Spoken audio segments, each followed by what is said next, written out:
The views expressed on the following program are not necessarily those of WPSL. However, we encourage you to like and share them on Facebook. It's time now for the Sue Ellen Sanders Show. Find out what's going on with Sue Ellen Sanders. Good morning, good afternoon, good day. Isn't that what Jim Carrey says at the beginning of, what's the Jim Carrey movie? Good afternoon. You know, the one where he's in a movie, but he doesn't know he's in a movie. It's his life. Oh, my. Me, All right, myself, well, and we'll Irene. think of it. No. Anyhow, welcome to the Sue Ellen Sanders Show. I have a office and studio full of some of my favorite people, so I'm really excited to get started with the show. To begin with, Taylor Wetchell is the general manager for Sailfish Brewing Company. And you may say, well, what the heck is Sue Ellen having a brewery company talking on the radio? Well, that's because Sailfish Brewery is not just your ordinary brewery. It is very community focused and giving back to their community and work with very many organizations. Stand in line if you're interested in working with them, because they are from the community. They're local guys that started their own brewery and believe in giving back. So Taylor, you came on board 2-3 years ago? Yeah, I came on board, it's been about 2.5 years now, when the new location opened. Yeah. And downtown Fort Pierce is where the new location is, even though the old location, it was kind of like in a little house just down the road on the other side of Tickle Tummy Hill, if you're an old timer or even a new timer in Fort Pierce. And the new location, you know, when you first moved into the new location, I thought, oh, this is so big and people's voices echo in here and we'll never be able to fill it up the way we filled up the little house. But indeed, you know, you build it and they will come. I think a lot of people had that same feeling at first. They felt like it was so big and everyone had such... Or I should say a lot of people, a lot of the regulars, a lot of the Mug Club members, a lot of the people that were there every week, you know, they really built a camaraderie with each other and with the location. They loved the patio. Well, thankfully, they're able to still go there because Pierce Cider's awesome. Yes. But they've really found a new home at our new location. And also when it rains, there's somewhere to go. There's Yes. bathrooms, there's air conditioning. There's a lot of pluses that we didn't have at the old location. We're able to have more than 7 people at the bar. Yes. That's a real plus. And the other thing that I think is a real plus at the new location is it gave you room to expand and have things that are games and separate where the drinking at the bar is from other activities that may be more family oriented. Absolutely. I think the addition of the crafted pie to the tap room really helped bring forward the family-centric and family orientation of the tap room as well. We do try and make it inclusive to a point. I mean, we are a brewery, so there are limitations, but we want it to be somewhere that you feel comfortable for everyone. And, you know, so if you want to bring the family, there's stuff for the kids to do. Absolutely. They can't sit at the bar and they can't drink the beer. They can't drink the beer. But what with at the crafted pizza? Yeah, the crafted pie. Pizza pie. They It's a pizza pie. Yes.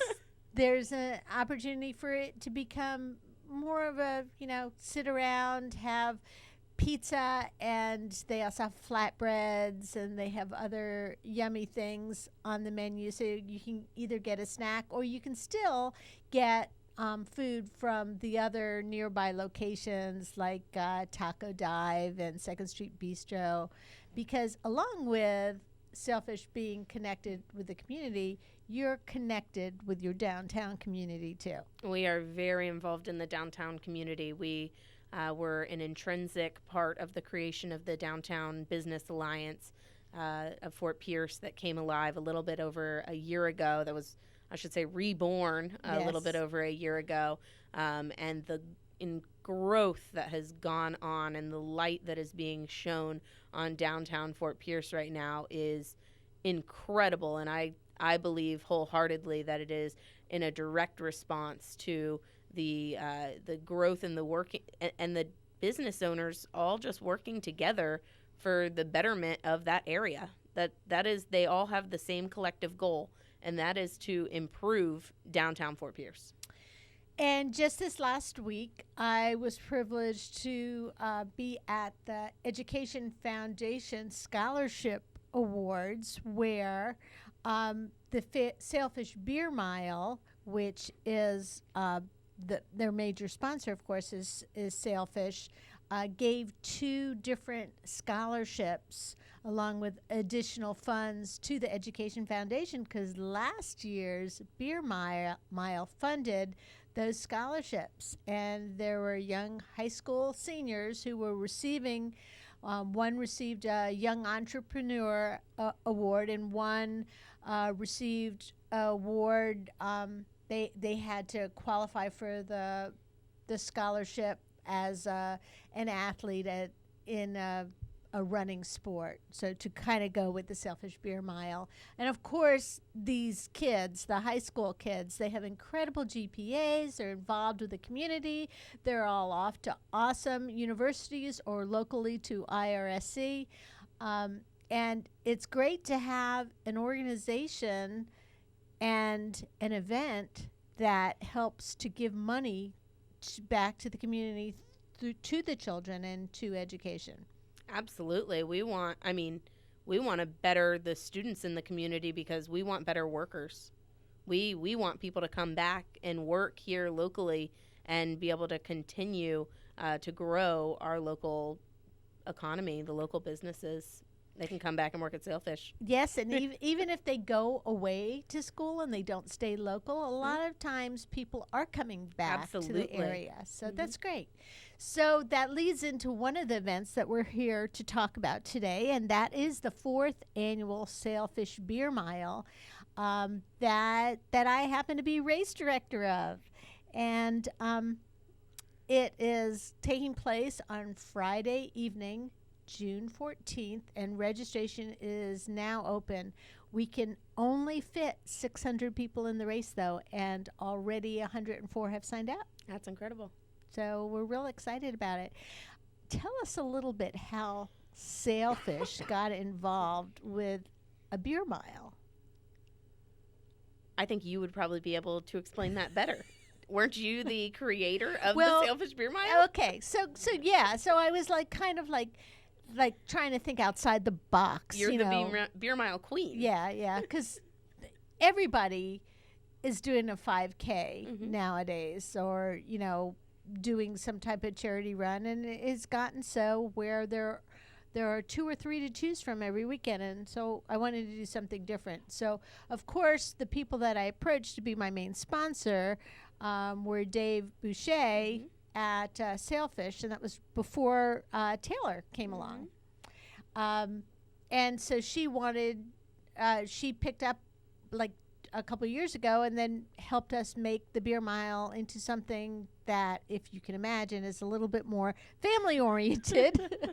Because the whole idea with the Beer Mile is that instead of water stops, you have beer stops, and you drink a cup of beer, Sailfish beer, or root beer, which is brewed by Sidor. And then you run a quarter mile, and then you drink some more beer, and then you run a quarter mile or walk a quarter mile, and then you keep going. A lot of people are walking. Yeah, a lot of people are walking, and that's the great thing about this event is, you tell people about it, and they say, oh, well, I'm not a runner, but I could run a mile or walk a mile and drink some beer or root beer. Absolutely. Or, if you got to do it, you can have water too. So it's a really fun event. And it's something that's grown to be such a big event that we have to do it in waves. So we have 3 waves. And they start at 7 o'clock. And the first group that signs up gets the first wave and so forth. And there's teams that compete, and it gets very competitive. Because last year, the winning team had about 50 members. And they were also the fastest team because we take the top 4 runners in the team and average their time. And they were also the average fastest team. And they were one of the boxes, which is, they were either an Orange Theory or they were, what's another big one called? I'm blanking out on it. You know, where they go when they work out together. CrossFit. Thank you, CrossFit. How dare I forget CrossFit, right? I'm going to get some grief for that. But so they were pretty hardcore, and there are some people who are really fast, and most of the people aren't so fast, but they all have a really good time. Most people are there to drink the beer. And there's great costume contests. There's this costume contest that got a little rained on last year. We should expect rain. We should prepare for rain and be surprised if it doesn't. That's right. But of course, rain or shine, you're not going to melt, and the race is better in the rain. Yeah. It's a lot more fun in the rain, and because it's in the evening, it's not very hot anyhow. Plus, you're being well hydrated. And of course, this year the funds again go to a nonprofit that's involved in education, and it's the Early Learning Coalition. And the money raised will go toward early education, early childhood education and programs in St. Lucie County. So all the money, all the profits stay local. Something we love to support our local community. Yeah. And no extra charge for the beer that comes with your race entry. And you also get a really cool redesigned T-shirt this year. Each year it's something new and different. And you get a beer bottle opener medal, which is kind of ironic considering it is draft beer, so it's not actually served in a bottle. That's okay. They're going to use it at home. Yes. So it's something to use at home, and it's a memorable event. It's a lot of fun. As I said, kids are welcome too, because you can sign up and they can take the root beer option. Obviously, if you're under 21, you're required to take the root beer option anyhow. It's a fun event. You can sign up online at localraces.com, and you can find the information on Facebook. And, we're really blessed because Taylor and Dave with Sailfish give us all the beer. And so that means that the profits of the event go toward whatever nonprofit association we're involved with. And then, of course, they get the T-shirt and they get the medal, and it's a lot of fun.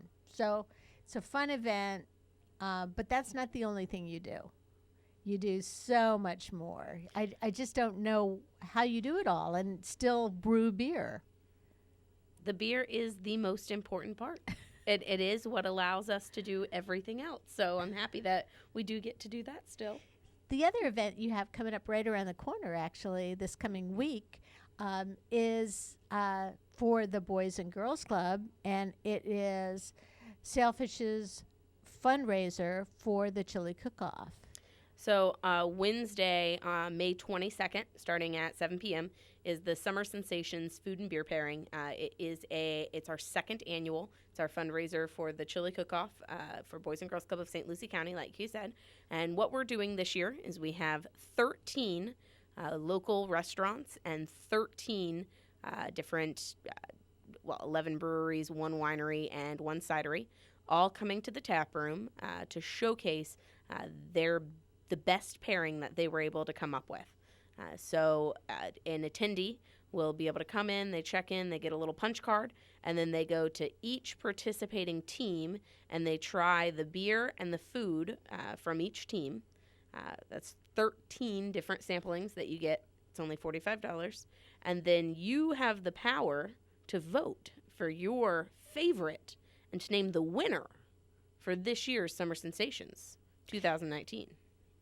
Do the brewery and the restaurant, they plan ahead, though, right? Yeah. Because they've got to coordinate what This- kind of beer goes with the food that's being served. So last year, this was a really fun event. I think a lot of people dipped their toes in. They got excited. They saw what it was. They kind of saw the vision. This year, people are getting serious. Mm-hmm. I'm here to tell you, Mash Monkeys and Lemon Tree, they've met like 4 times. Ooh. Oh, yeah. Cobalt, I know that they've come to Sailfish at least twice. Like, for sure. I mean, these people are getting into it this year. Taco Dive and Hop Life, I have seen pictures of them going back and forth, and then Taco Dive had a whole Hop Life takeover thing. Are they testing the water to see what's the best taco and what's the best beer? I don't know. But there definitely are like side collusions happening to test the waters. Oh, I walked in actually. So I went to go see Nicole from Sunrise City Cafe to talk about something for the Downtown Business Alliance. I walked in and Paradoy of Pete was sitting at the table. They had coffee mugs and they had beer bottles. And I'm like, what are we doing you here, planning? guys? Like, Yeah. what's up? And no one will tell me anything. No, I'm- because Sailfish is competing too. but no one from Sailfish will tell me anything Oh, because I okay. talk to everyone else. That must really drive So you I'm crazy. just sitting over here Yeah. like, what are you guys doing? Hey, taking pictures? Yeah.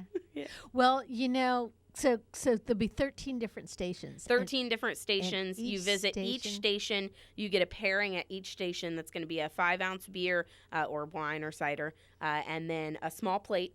And then you get to vote for your favorite pairing. So you're not voting for your favorite beer or your favorite food. You're voting for the flavor combination together. And what did these two places come together to collaborate on? Who did it the best?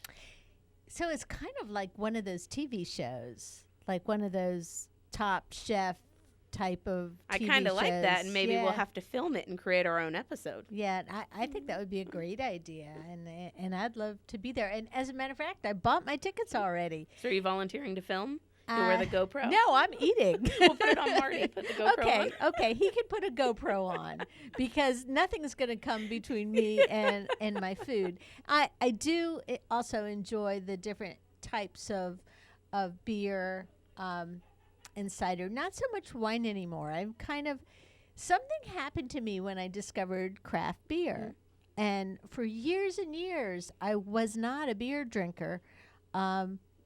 But once I tried craft beer, I prefer it now to anything. I have my favorites, and I even know what my favorites are, as opposed to the years where I used to turn to my husband and say, "What kind of beer do I drink?" Absolutely. I think that these events are unique opportunities for people to try things outside of their comfort zone. Someone that typically does not enjoy a Belgian Tripel or that doesn't necessarily know what a milkshake IPA is, then is not only given the opportunity to sample it, and it's not just the quick sip, because you don't really taste much off of a quick sip. You actually get a nice 5-ounce pour. You get it paired with something that really is going to elevate all of the flavors that your brain is processing. Your sophisticated palate can handle. You're processing, but then you also have someone standing there that's going to explain that to you and that's going to Yes. talk to you about it. And I think that is such an important part of it. We're going to have all of our best representatives there to showcase your company. It's an awesome opportunity, I think, for the businesses. I think it's a great marketing tool for them, but I also think that it's a really great opportunity to show off what the Treasure Coast does well. And we do beer and we do food. We do. We do beer and food really well. My favorite beer tends to be a shandy. Oh. And I know that I don't like IPAs, but I don't know why I don't like IPAs. Sue Ellen, you're going to be very excited about a beer release that's coming out very soon. I get I'm just excited. telling you. They post the pictures. So if you're not Facebook friends with Sailfish Brewing Company, you need to be, because they post pictures of the beer that is so artistically perfect that it has you craving it, even if, like me, you don't like an IPA. And you have, what do you call them when they're like small batches? Yes. Small batches. See, I'm starting to learn the beer lingo. We're so fortunate at Sailfish to be able to feature 2 different brew houses in our facility. We have both a 20-barrel brew house that allows us to keep up with our large-scale production brews like White Marlin or Sunrise City or Tag and Release that you see from Orlando to Key West and expanding even further. But we also have a 3-barrel system that came with us from the original location. And that really allows us to keep a hold of our roots and what Sailfish is all about. And one of the things that is so special about Sailfish are the artful flavor creations. We have got some funky stuff coming out. We've got some beautiful flavors that really resonate so well, but you don't necessarily want 20 barrels of it. Yeah. It's not going to last specialty, forever. And the freshness of product is essential, and you don't want it sitting. So we have the 3-barrel system, and that allows us to keep our 24 different tap lines nice and stocked full of a wide variety of beer. And fresh And beer. very fresh. That's important too. You also do brewery tours for people. We do offer brewery tours at all of our major events. And anytime that you're interested in a brewery tour outside of that, you can always email info@sailfishbrewingco.com. So there's a lot of opportunities for you to check things out. Also, you can have special events. The new building, it's not really the new building if you've been there for 2 years, is it? But it allows the space if you want to have like a silent auction table or a captain's party or some other type of event going on. And the 2 events that we've been talking about now are the Summer Sensations that's coming up this Wednesday to benefit the Boys and Girls Club. And where can people buy tickets for that? Tickets are available for purchase on Eventbrite. You can find the tickets on our Facebook page as well. And you can click right on it. And Click right on it and buy it immediately. You just bring your email or a printed out version of the ticket to the event. And then the other thing, too, of course, is the Sailfish Beer Mile, which benefits the Early Learning Coalition of St. Lucie County, which, by the way, that's where my paid job is. I don't get paid to be the race director of the Sailfish Beer Mile. I only get paid in beer, actually, which is that's nothing to be laughed at. It's true. But I am going to be at Summer Sensations, and I am going to have my computer and the ability for people to sign up there for the Beer Mile. And I'm going to offer a special coupon code if people are at the Summer Sensations for people to get a percentage off their Beer Mile entries. So that's a secret thing that's coming up. Not a secret anymore, though.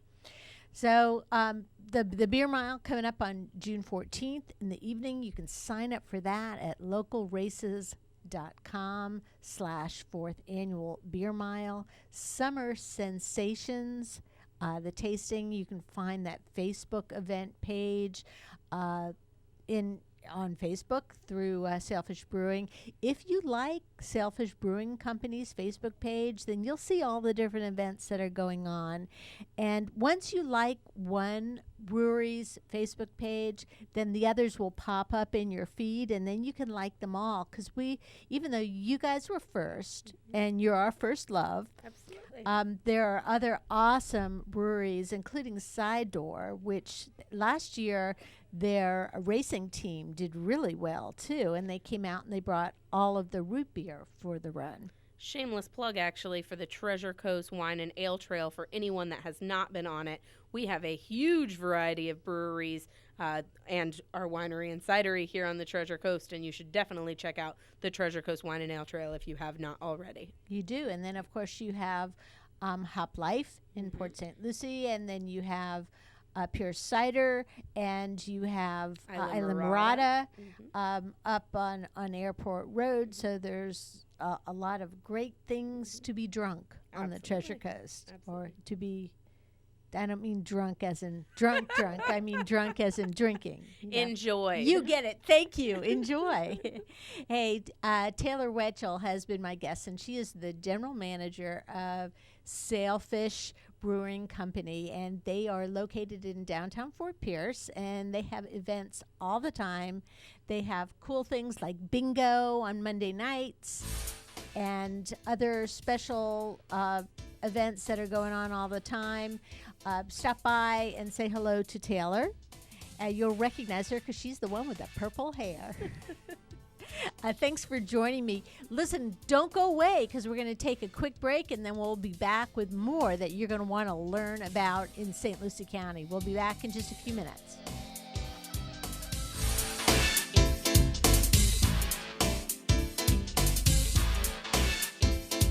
We now return to the Sue Ellen Sanders Show. You know, when you book a radio show and you do it through Jill Todd, it's not just a radio show, it's a party. So, of course, Bonnie Spector is here. She is with South Florida Dance Company. But, you know, since Jill was talking to me, she and I are the ones that booked the show. So, of course, we have like 8 people in the room. I may be exaggerating a little bit, but not much. Bonnie is are you co-owner, co-manager, business? And executive director. And executive director of South Florida Dance Company. And they are one of Port St. Lucie's largest youth dance companies. And for years, Bonnie, you did the Christmas Carol dance show at the Sunrise. Yes, and we still do that. We still do that every year. It's Of our course. annual It's show. and so you realized that this was something that people really wanted to see at Christmas time. They usually go to see the Nutcracker, but now an annual tradition is still the Christmas Carol, the ballet of the Christmas Carol that you do every year. Yes. And then whose idea was it to first put together a summer show?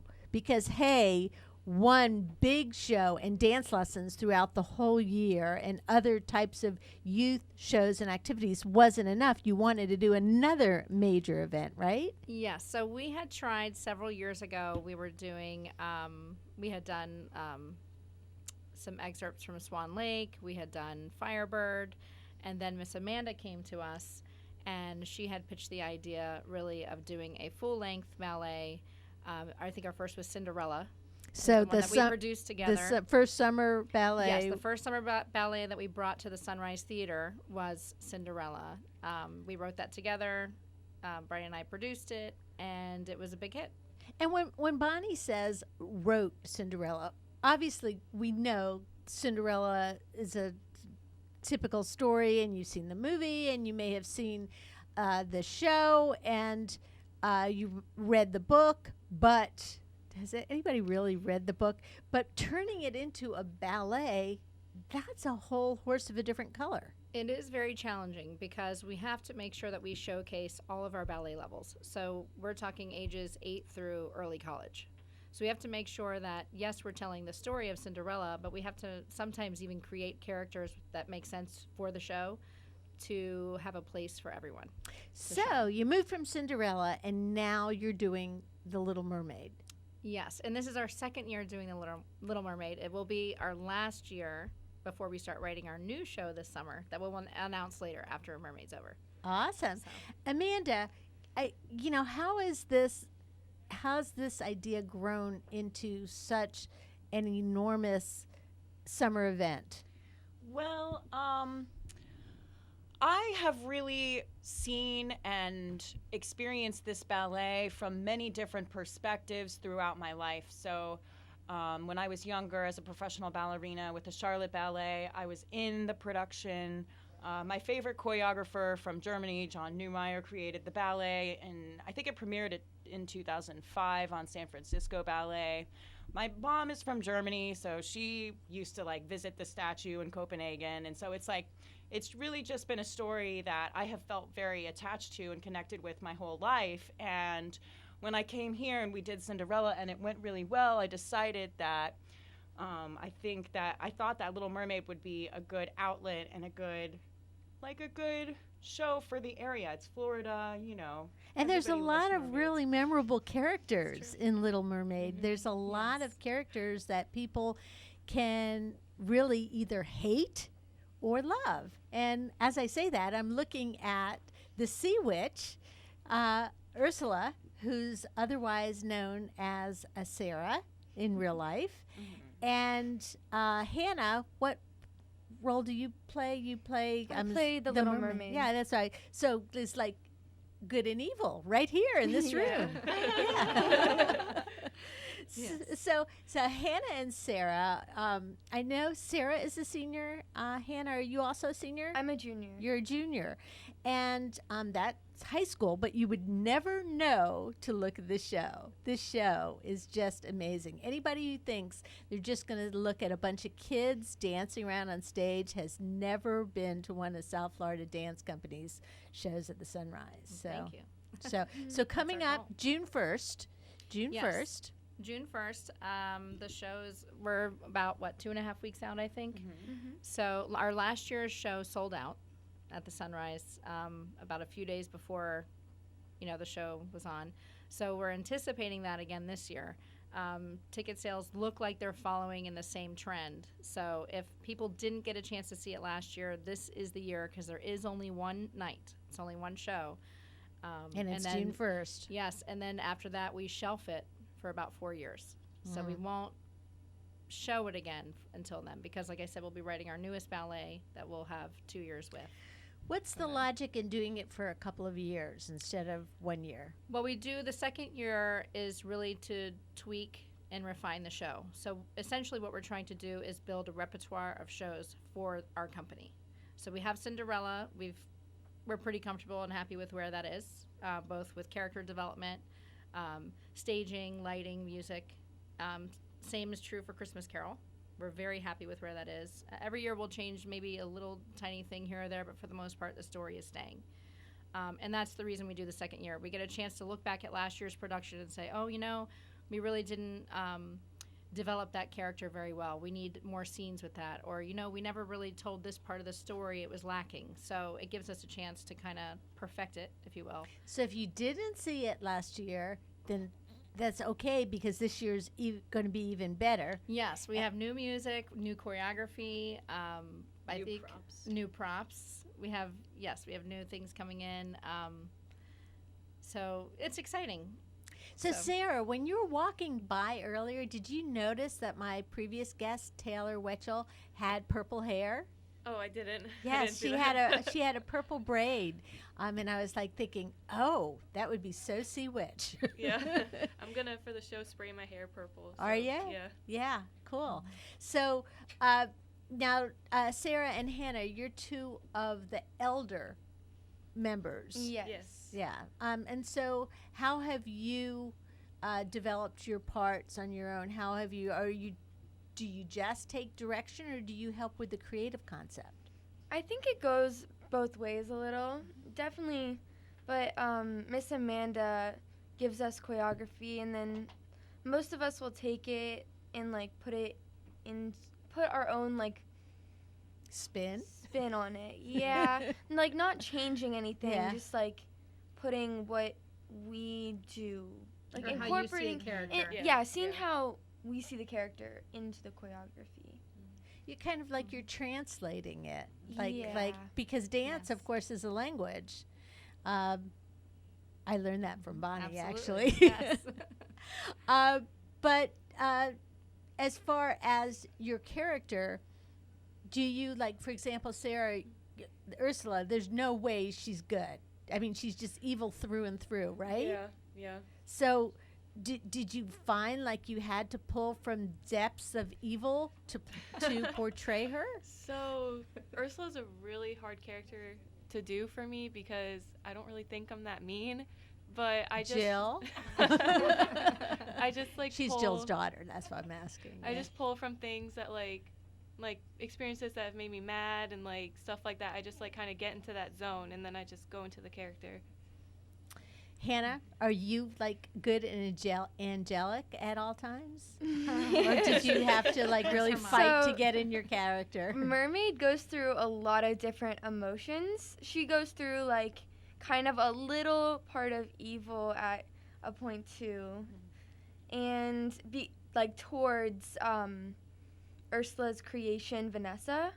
So she gets a little evil towards her, but also goes through like sad, heartbroken, like head over heels for the prince, angry. So, I mean, definitely you have to find different experiences like throughout life, and that definitely helps with doing the part. Bonnie or Amanda, if people want to buy tickets, they need to buy them soon because Yes. they do sell out, and you only have the one show June 1st. You want to Correct. tell us how to do that? So you can get the tickets through the Sunrise Theater box office by calling their phone number. It's 772-461-4775.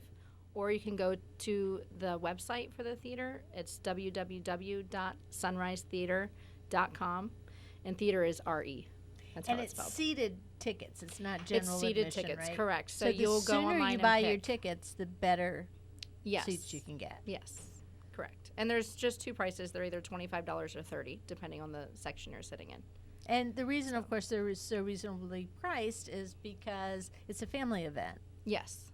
So June 1st, what time does the 7 show start? o'clock. 7 o'clock. Mhm. And $25 and $35, you can buy your tickets online. 25 and 30. 25 and 30. Yes. Buy your tickets online, or you can call the Sunrise Theater box office. You could also, buy it by blocks and groups. We have Hannah and Sarah with us, and they're two of the older girls that are part of the show. But how many kids do you have involved in the show, and what ages are they? I think we have a cast of 70 this year, 75. And Good they Lord. range in age. Yes, they range in age from 8 to 21. I think so. And that's our upper level ballet classes. So that's ballet 2 through 5. So we still have some lower level classes that are not quite ready for that type of performance. Amanda, you both have been a professional ballerina and then also trained ballerinas, and you have a lot of other dances that are involved in this. It's not just ballet. Right. So how do you know what's going to fit the show or the character? Well, I've had a lot of experience with a lot of different genres of dance. I've explored, as a choreographer, I explore things like all types of movement: jazz, modern, contemporary, even things as like diverse as like belly dancing and polka.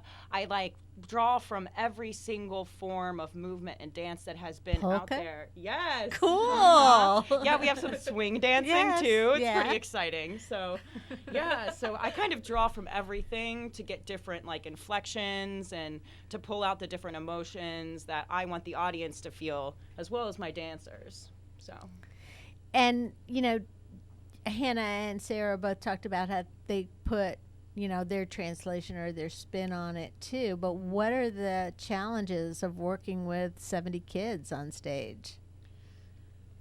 Or where do they begin? Should I say it that way? I do have to be honest, though, and say that it doesn't feel like we have that many students at once, because even at 8 years old, they act like little professionals. So, and I'm very proud of them for that. And I can't even take the credit for that. I have to thank our teachers. Well, Miss Jennifer Lopp, who can't be here, she teaches our ballet 2 levels, both of them. So they come into the rehearsal and well, into all the rehearsals and the dress rehearsal and performance ready to go, organized, just like little professionals. They're ready. They know their choreography. They know where they're supposed to be, where they're not. But it does take a village of volunteers and staff and parents to, pull it off and have everybody be where they're How supposed to be. long are you preparing? Do you start preparing the day A Christmas Carol's over? Yes. Yes. We start preparing for that. Now, this year was easier because the costuming was already done. The show was written. Like, we did add some music and, you know, she's changed some choreography and things, but for the most part, it was all done. This next year coming, when we're going to start writing the newest show, Which we don't know yet. we don't know yet. We Yes. will announce at our cast party Okay. that night. That planning, she's already started finding music, and then we will meet this summer and write most of the show will be done. And the costuming, we'll find everything, so that'll be done. So that'll start right away, even though she started last year, I think, on it. Yeah. with 'Cause finding you music know. and- yeah, Bonnie, do you know? I do. You do. Okay. But obviously we have radio mics in front of us. You'll You're just not have gonna to be have us telling back. me. Yes, and then we'll announce it. I want to be the first. Hannah, Yes. you'll get to be in next year's show if you want. Yes. Yes. And Sarah, this is your last Yeah. show with South Florida Dance. Yeah. What are you going on to? So this summer, I got into an intensive with the Cirque du Soleil, so I'm going to be training with them for about a week. And then in September, I'm moving to Dallas to dance with the Joffrey Ballet. How exciting Yeah. is It's that? It's very exciting. Yeah. I can remember little Sarah, who was just, you weren't doing any ballet at all when I first met you. You were No. just doing all this hip hop Yeah. stuff. And I think you wore black all the time too back in that stage in your Yeah, life. that was a bad time, but yeah. But then you met Bonnie and Brian Spector and got started with South Florida Dance. Yeah. And Actually, her first experience was at a Christmas Carol audition. Yeah, that was my first time ever doing ballet, was at an Yes. audition. so you had to do it Yeah. if you were going to get a part. Yeah. Yeah, Hannah, how long have you been performing with South Florida? I'm actually their longest student, Are Yes. you? so 11 years. Wow. Yeah, Yeah. So when she graduates, well, it's gonna be lots of tears. yeah, for sure. yeah. I mean, that'd we'll be really excited cool. for her, but we're sad when everybody goes on. But it's hard when you watch them from a baby to high school, grow up through, and you not only see them grow as a dancer, but as a person and a human being, and it's been nice. It's been a good experience. And so. one thing Bonnie said that I know to be true with just about any performer, really, is that you have to rise the level of expectations people give you. And, your dancers have learned a whole lot more than dance as part of the show. They've learned to work well with other people, and they've learned how to be part of a team and how to try their best. And then they've also learned that bad behavior doesn't get them anything. Yes. And, that's a lesson, especially those 8-year-olds, when you're starting with the youngest of the kids. They need to learn. And when I first met Bonnie, she and her husband Brian was my son's dance teacher back Yes. when he was like in 9th grade at Port St. Lucie High It had School. to be 10 years ago. Yeah, 10 years ago. And she was I think it was before you married him. So how long Yes. ago was that? Yeah. Well, no, we were married then. We've been Oh, married. right, We actually okay. just celebrated our 11th. Okay. Anniversary in Oh, December. wow. Yeah. So we got married and then opened the studio that following summer. So Brian really went off on a limb as a dance teacher at Port St. Lucie High School, because what he saw was a lot of kids coming into the high school who didn't have all the experience he would have liked them to have had. Right. And so you said, we'll fix that.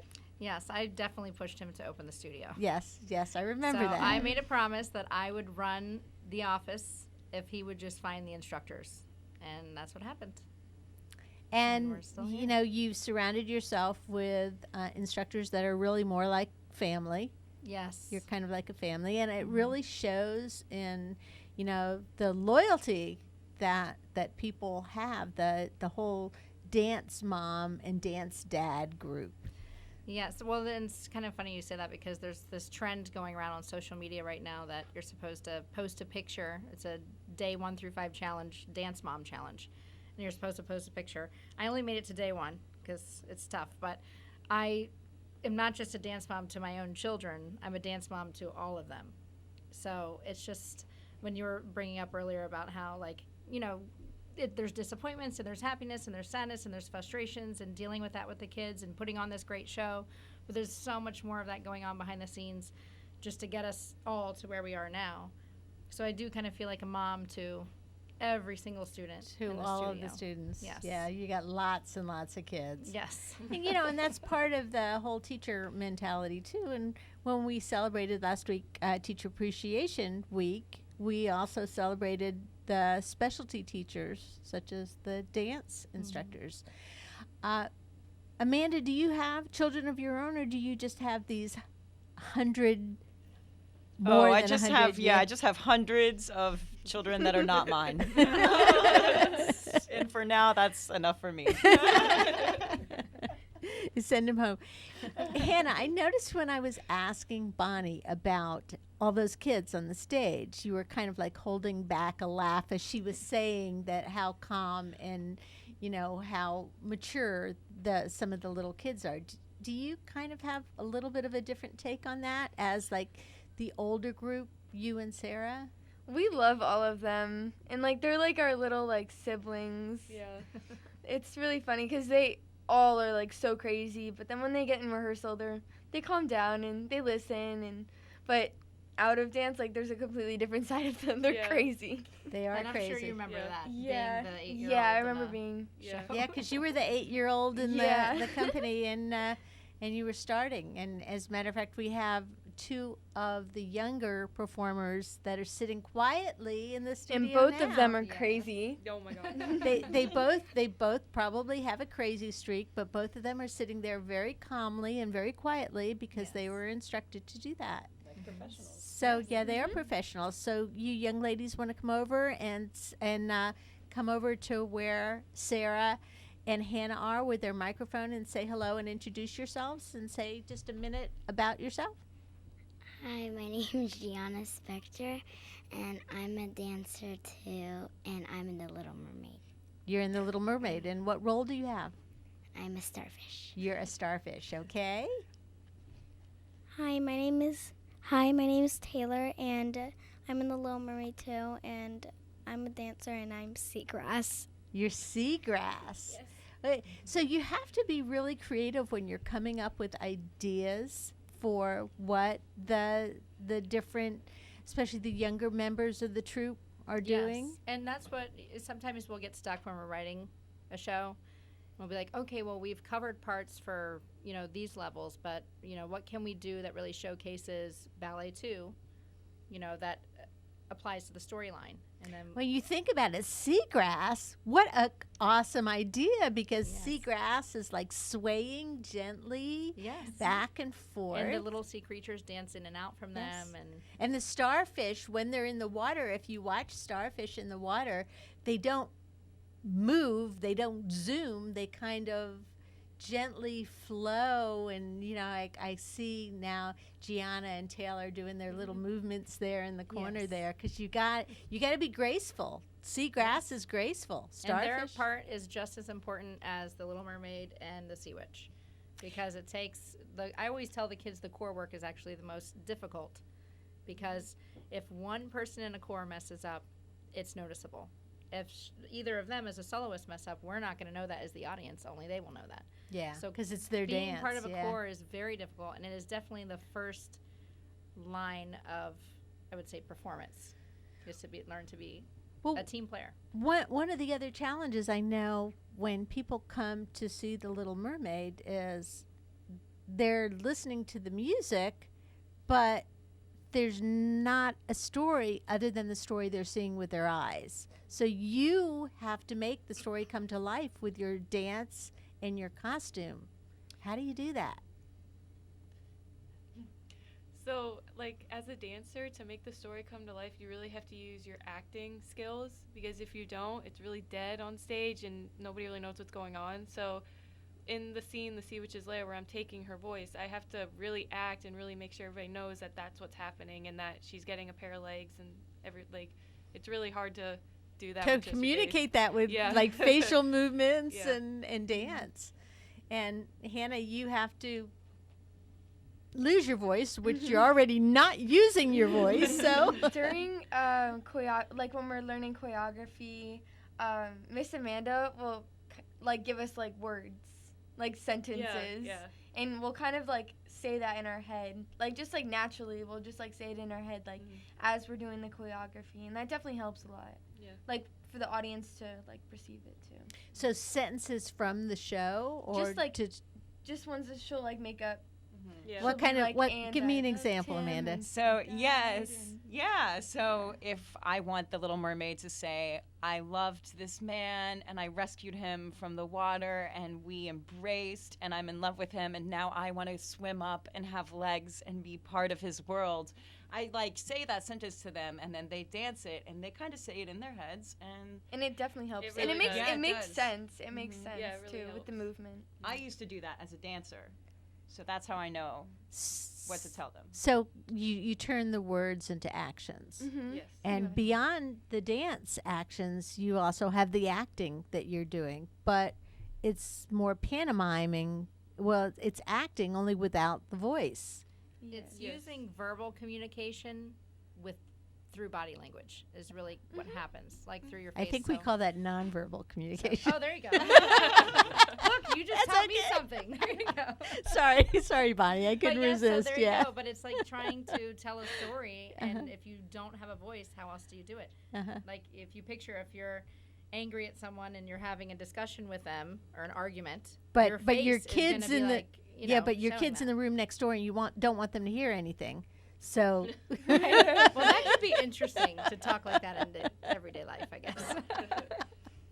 so basically the role you're playing, Hannah, as Ariel,